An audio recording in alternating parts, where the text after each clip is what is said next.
There's this line where he says, I keep one eye open, I'm the Black Jack Sparrow. Yeah. And I'm just like, dude, that should be disqualifying for a Grammy. I'm sorry.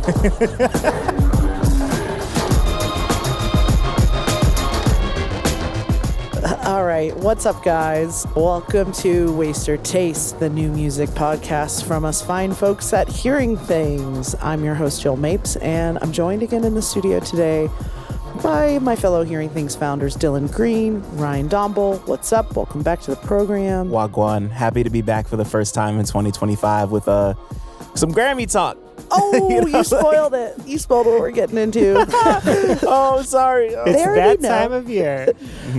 I thought I was done with all the Grammy stuff, getting out of corporate music media, and yet dragged you right back in. Yeah, Ryan was like, it'll be fun. It's like, the island's never done with us. Ever. Oh, man. Yeah, so we are going a full Grammy special type of episode this week. The Grammys this year are on February 2nd. They're always on CBS. I think CBS as a network will crumble before the Grammys stop airing there. So we are not choosing the good stuff necessarily. Well, there's some good stuff. We're not choosing the obvious things that you know about, like Chappell Roan or Not Like Us or Beyonce's Country Turn. We're talking about some oddities, some stuff that stood out for better or worse in these nominations. And I think we're going to get started with a quick icebreaker, which is weirdest Grammy moment. Take that as you like it. I think we all answered the question in a little bit of an interesting way. So I don't know, Dylan, I really loved your moment. I did not remember it. Can you walk us through that? All right. Yeah, nah. So I chose when Evanescence won Best New Artist. What year is this, like 2000? Oh, no, this had to have been like 04, okay. 05. 50 Cent was also up for Best New Artist that year. So like their name gets announced and Amy Lee and the whole band go up on stage. They're shaking hands, kissing babies. And for a brief second, 50 Cent just walks by in front of them looking pissed. Like he was clearly expecting to take home Best New Artist, and he just looks mad as hell. It's a real short moment. It's just him in like the do-rag and the hat, and he just like walks past, and Amy Lee's like, oh my God. Oh, what did I do? This is my first time. He's just like staring daggers at her for a second, and he just walks off stage. It was like the Kanye Taylor moment before the Kanye Taylor moment. And like that moment was special to me because like that was kind of like the intersection of my taste at that time. Like I was like a get rich or die trying and Evanescence kid, go figure. Who were you rooting for? I was definitely voting for 50 Cent. 21 Questions had me in a chokehold. But also so did Bring Me to Life, because that was around the time the Daredevil movie came out. And, like Daredevil's beating ass to Evanescence and Nickelback. This is who I am. This is the most revealing bit that you have said on this program, and I love it. This is what the icebreaker is for. Yeah. Ryan, tell me about your moment, because you took it way back. So I was just looking up weird winners from throughout the Grammy ages. There are many. But one that stuck out to me was Debbie Boone, another Best New Artist. Oh, they always get it so wrong. 1978, and she had the hit, You Light Up My Life. Mm-hmm. You might know the song, but if you don't, just picture the corniest 70s ballad possible, and that is the song. As in, like, you light up my life. Yes, exactly. Oh, my God.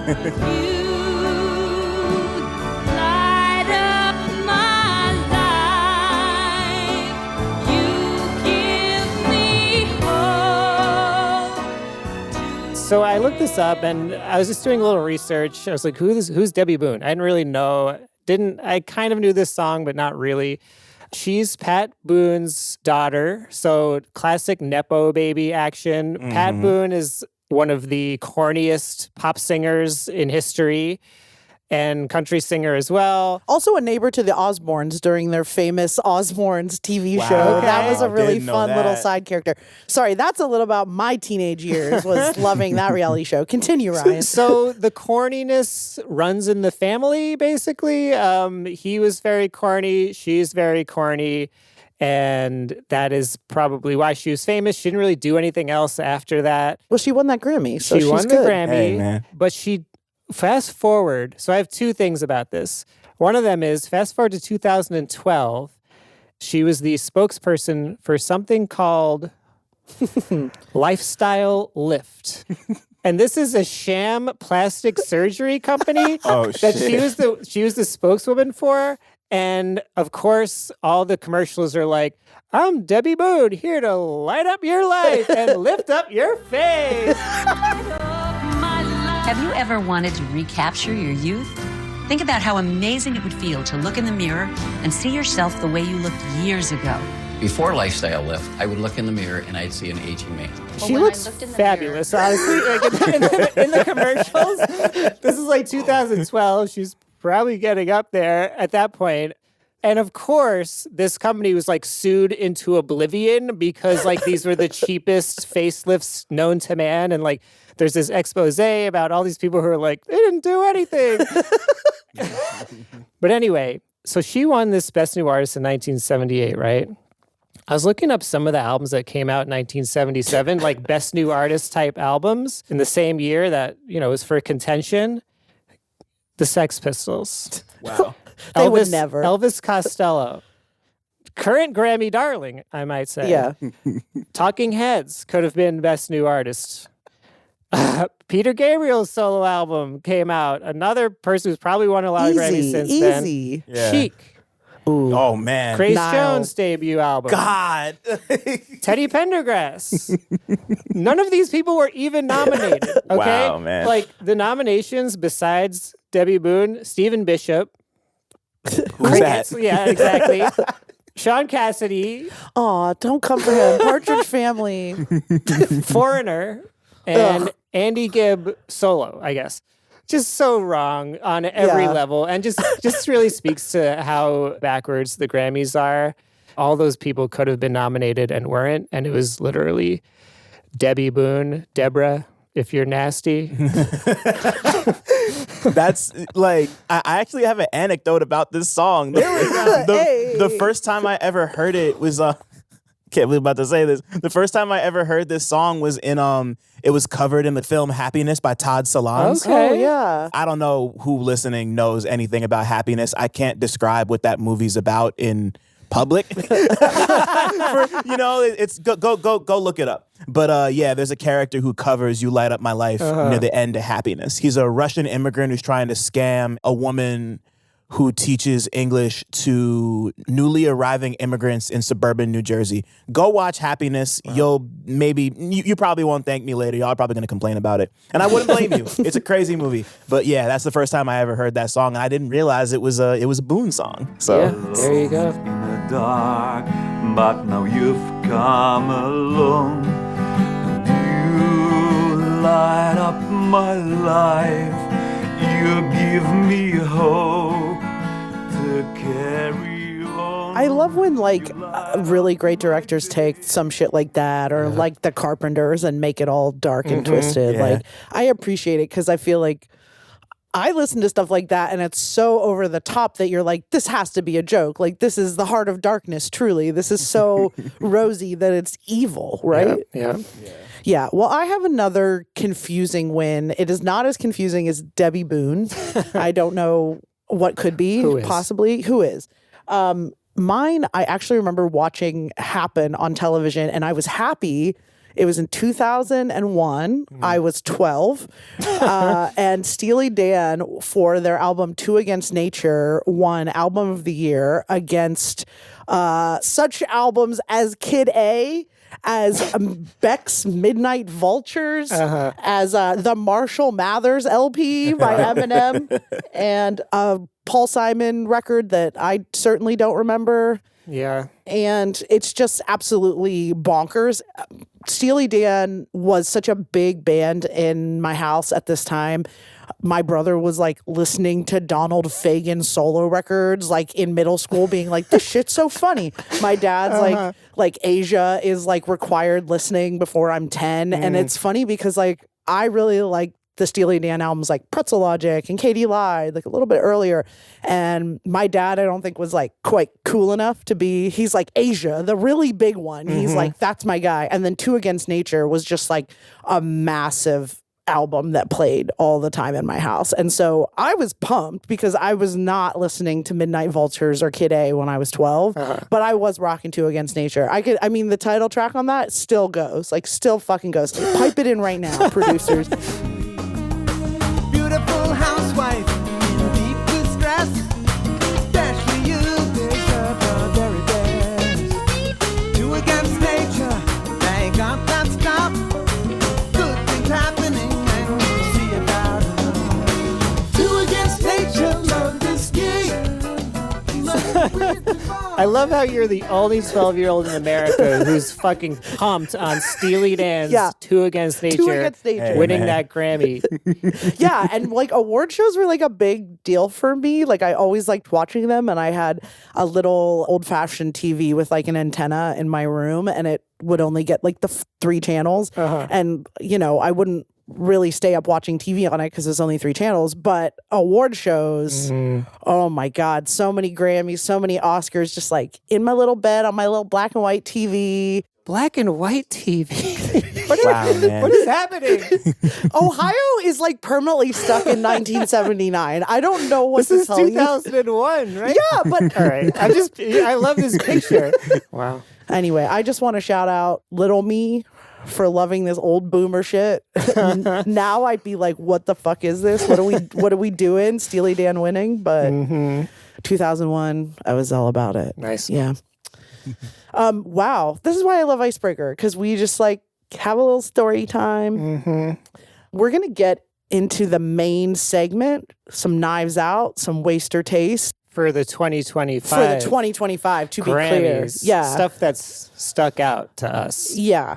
For one reason or another. I am going to start, and I'm still on my boomer shit, but I have a different take. And the song that I want to highlight is by a little group called the Beatles. Okay. Have you heard of them? Yeah, wow. Yeah. They put a song out? Yeah. I thought they wrapped up a few years ago. Yeah, in 1970. Oh, yeah. Yeah. It's called Now and Then. It is obviously not really new. It is spawned from a 1977 demo that John Lennon made solo at home. It's part of a little trio of tracks that they went back to in 1995 when they were doing their anthology special, which... To sell some CDs. Oh my God, yeah. This went on from 1995 to 2000, and then it started up again when they put out Beatles 1. Like, it felt like there was a 10-year span that boomers were like, let's fucking go. Let's just remind people of the Beatles again, as if they ever left. And so they put out a song called Free as a Bird and Real Love. They put those out on the anthology collections, which they had 3 double CDs, and then they had this really, really long TV documentary in 1995. I remember that. I remember because I was around probably 12. I was around the same age you were when Steely Dan hit the fucking Grammy stage hard. And I was a Beatles fan. My mom grew up in England during Beatlemania, so I kind of, I grew up with the Beatles, and it was a crazy moment because I was like, "Whoa, it's a new Beatles song! It's a new Beatles song!" I I was a kid, like I just like bought into the hype, like 1,000%. I'm like, "Wow, a new Beatles song in my lifetime! This is incredible!" And then I've never listened to that song ever again. Free as a Bird? No, okay. No. Here's the thing. Free as a Bird and Real Love seem like they could be on Abbey Road compared to Now and Then. Okay. Like, it is unreal the fact that in 1995 they doodled around and noodled around, whatever fucking verb you want to use, to like try to fix this song. And they were like, never mind. Like, 2's enough. 2's good. Then they went back to it. And the reason that they're saying they went back to it is because AI technology has developed to the point where they can isolate John's vocal track, bring it out a little bit more, make the piano a little less muffled. I know it's true. It's all because of you. And if I make it through, it's all because of you. So, thank you, AI, for a bad final Beatles song. Yeah. But anyway, what is it nominated for? It is nominated for Record of the Year. Good God. That's like One of the major ones. Yeah. And if you don't know, Song of the Year is for like the songwriting. Record of the Year encompasses the recording, the production. And this song sounds like trash. It's completely overproduced. Yeah, it's a real shame on so many levels. To me, one of the levels is that a lot of the other songs in this category are really good. Yeah. Pop songs. You know, it's like Espresso, Birds of a Feather. Good Luck, Babe. Yeah. Not yeah. Like Us. Yeah. These are really good, like very good picks. And I'm terrified that the Beatles will win because it is the only boomer choice, I think. No, it is. I love the Beatles. I was a huge Beatles kid. Who doesn't love the Beatles? Like some of my earliest memories are like literally acting out the lyrics to Maxwell's Silverhammer with my brother, like pretending to kill each other, and my dad laughing gleefully, you know, that he's like indoctrinated his children into this. Like, I want to be on the boomer side of things, but the Grammys make it so fucking hard. Like, And then on top of that, like the precedent it sets for like a song touched up by AI to get nominated for Record of the Year. You know, like that's the thing that's most concerning to me. Yeah, that's an excellent point. And also what's really disappointing to me on the AI tip is that, you know, Peter Jackson did this movie, the Get Back film, this documentary that in part they were able to do because of similar technology as far as isolating voices. But Peter Jackson, he did the video for this song, to be clear. I don't think he's involved in like the actual making of the song, but he did the video. And it like ruins, I mean, I don't want to say it ruined Get Back or, you know, made it so that like that is erased because that is one of the greatest movies in the last 10 years. But this video that he made is incredibly bad. If you thought the song was bad, like there's, you know, old footage of John and George like mixed in with current day Paul and Ringo.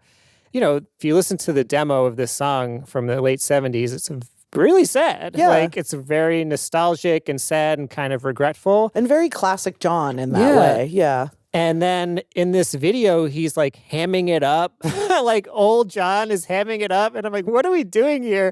It's a mess in every way. Kind of boomers just clinging on to life using this terrible technology. And they're like finally, AI has done something good for society. Yeah, seriously. But so yeah, the Beatles now and then is a waste. Sorry, Beatles. Dylan, I think I know what you're gonna say. Super duper waste. Yeah, it's a waste for me, and I'm gonna just give you a little perspective to end on. Free as a Bird, which I'm going on the record as defending as like an okay Beatles song, the 1995, like previously called the last Beatles song ever before Now and Then. That song was nominated at the 1997 Grammys, and it only took home Best Pop Group or Duo Performance. So a lesser award. A lesser award and a better song. So they're like kind of going backwards a little bit. I mean, I don't even know what to say because they're so close. Almost every other song was nominated is the right one, you know, for the Grammys. I don't understand, but it's a waste and it hurts my soul. Boomers be booming. Yeah. I feel like Paul would have shown up anyway. Yeah. But I guess it guarantees a Paul appearance and maybe a speech. Maybe they could do some weird performance. I really hope they don't, but like it does open the door to a Beatles performance at the 2025 Grammys, which is the sort of thing that there'll be a billion commercials about, and I would consider like not living anymore, you know, after seeing. I don't know. There's only one thing to remember that could be good, which is Dave Grohl is canceled, so he can't be a part of this. Wow, so he's not going to be behind the kit for this AI Beatles reunion. Unfortunately, Ringo's going to have to show up to work. All right, let's keep it moving. I could shit on this song all day, but Dylan, I want to talk to you about your pick, which is in the rap categories, which is always a little bit of a problem for the Grammys. So lay it on us. To put it mildly. Very, very mildly. This year, the nominees for rap performance were kind of Like a bit of a toss-up. Like there's some really, like Nissan Altima by Doechii is here, and like Incredible. Doechii had an incredible year. That's one of my favorite songs. You got Doechii, you got Eminem, you got, of course, like Not Like Us and Like That. Glorilla had one of my favorite albums anywhere last year. She's incredible. Really happy to see Memphis on the map like that. But the song that really caught my eye for a nomination was this Common and Pete Rock song, When the Sun Shines Again, featuring the god Paz de News from De La Soul, from Common and Pete Rock's album, The Auditorium Volume 1, which I guess means we're going to be getting a series of these. So It's a threat. Yeah. Okay, so I know where this is going. But so I mean, like, I have complicated feelings about Common post 2000, I want to say. Oh, so the last 25 years? You have- B is one of my favorite albums ever. Like, that's one of the first albums I ever remember watching get recognized at award shows, period. I love that album. When is that from? It's got to be like 05, maybe like 04 or 05. Okay. But pretty much every album after that has had a lot of moments where it's just like Common entered a different level of fame. He went Hollywood.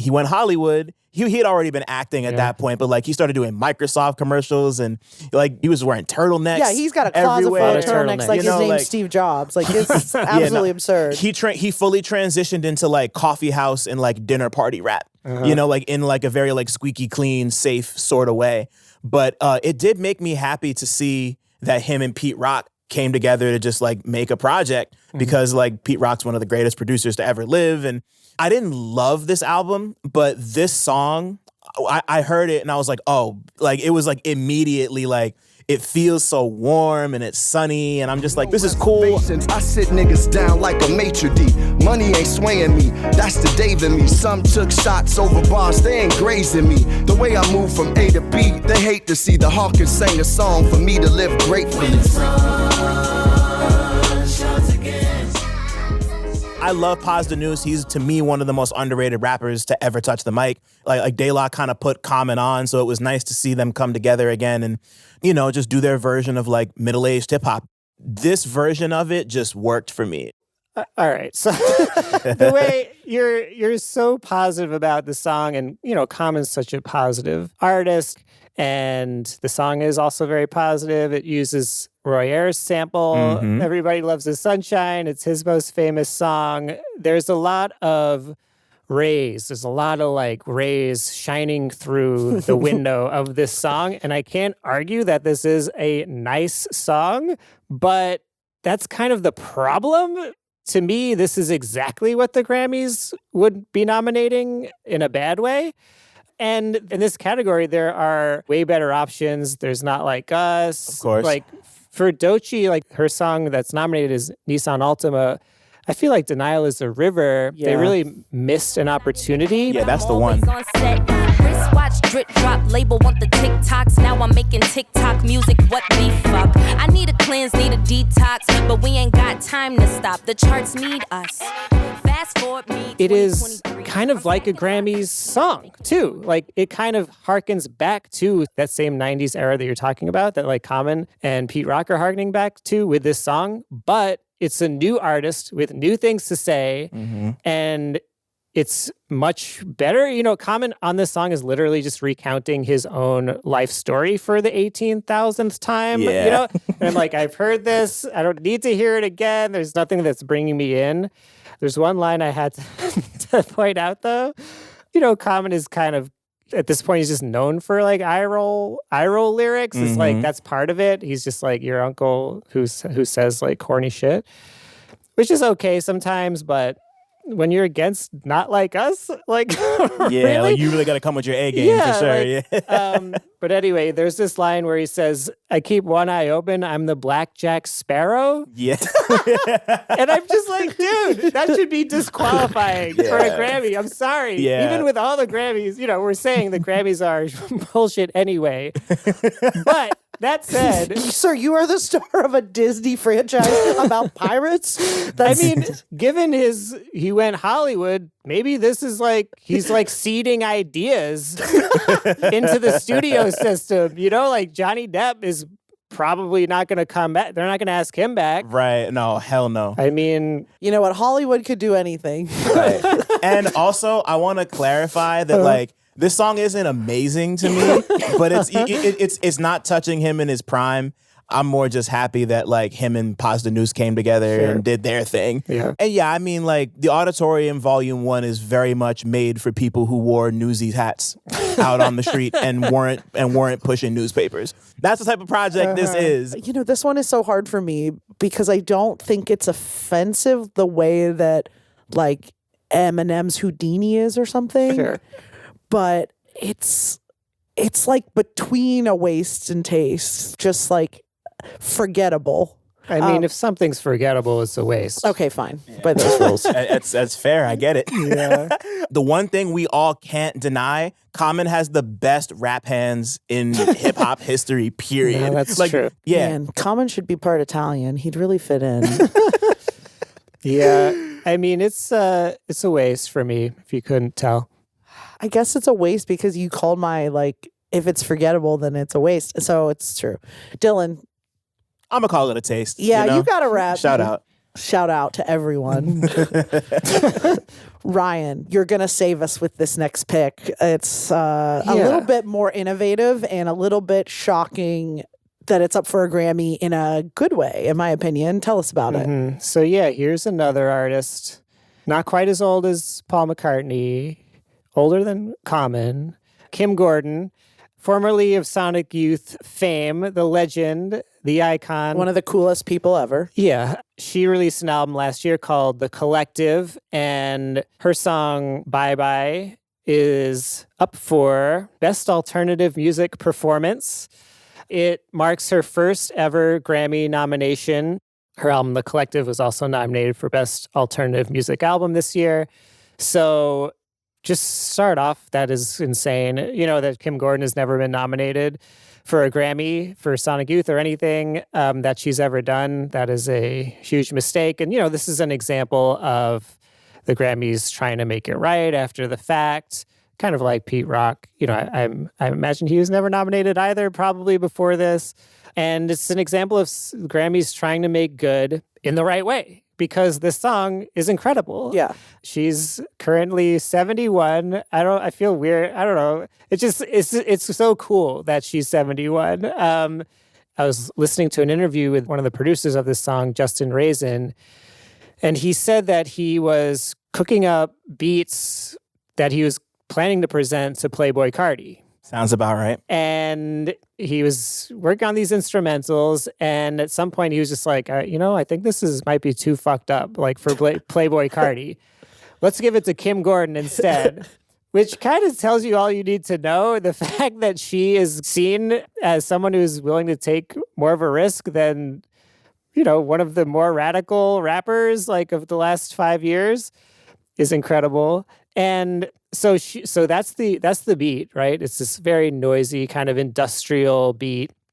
And then what she does with it is also incredible and radical, is that she just lists stuff that she would put in her suitcase before going on a trip. Yeah, it's my new packing list. Eyelash curler, vibrator, teaser. Bye bye. Bye bye. I used to use the Joan Didion, sort of essentials for an assignment, what you pack. Yes. Now I use the Kim Gordon bye-bye list. Exactly. Yeah. And, you know, Kim just basically reads off the packing list in her deadpan voice, and it's incredible. I just jotted down some of my favorite things that she is taking on her trip.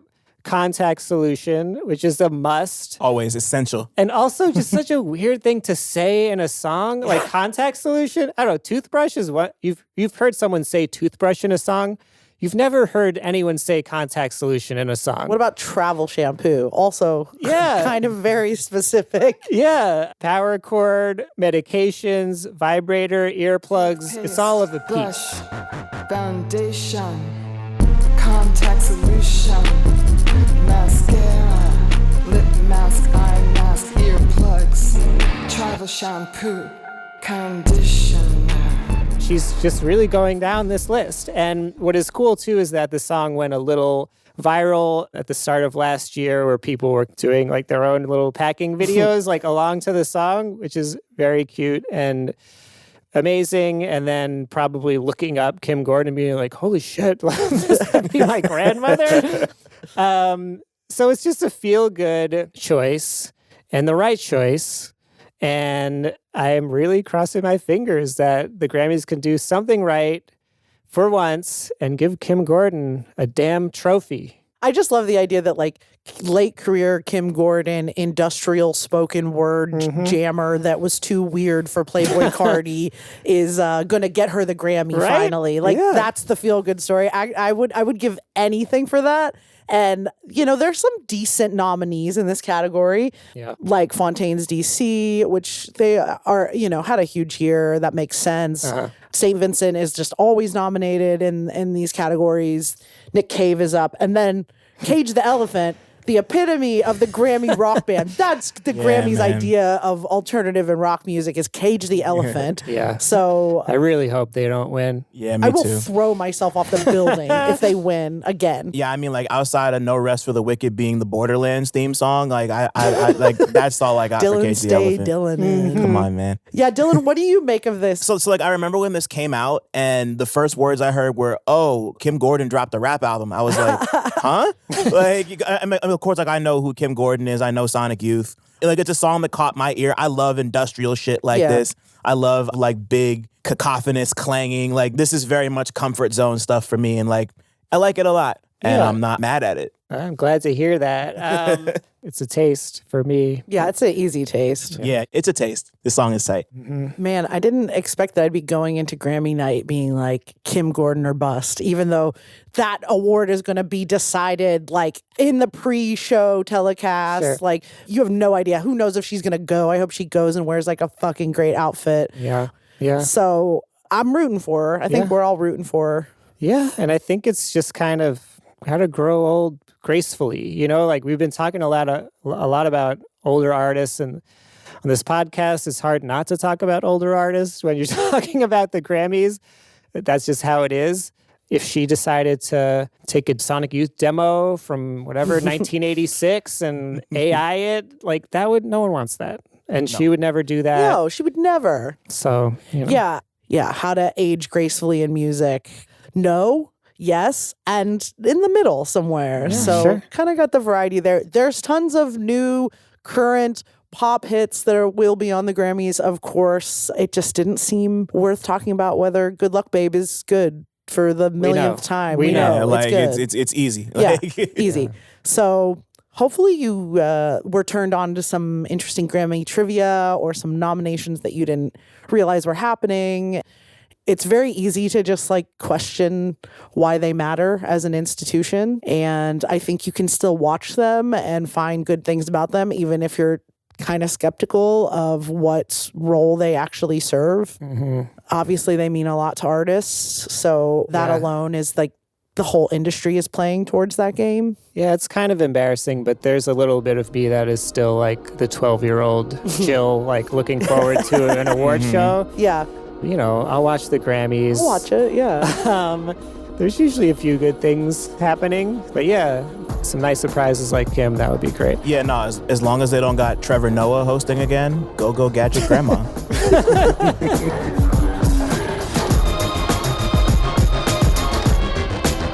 You've been listening to Waste or Taste. We are taped at the Clive Davis Institute of Recorded Music in downtown Brooklyn. We're a co-production between Hearing Things and 3DB. Our producers are Mark Yoshizumi and Elia Einhorn. I am your host, Jill Mapes. Our theme music is our own Andy Cush. Stay tasteful until next time, and maybe enjoy the Grammys, or maybe not. Maybe you just want to have a nice Sunday night. Your choice. Trevor Noah is hosting the Grammys again, so get ready for that. Peace, y'all. And we're done.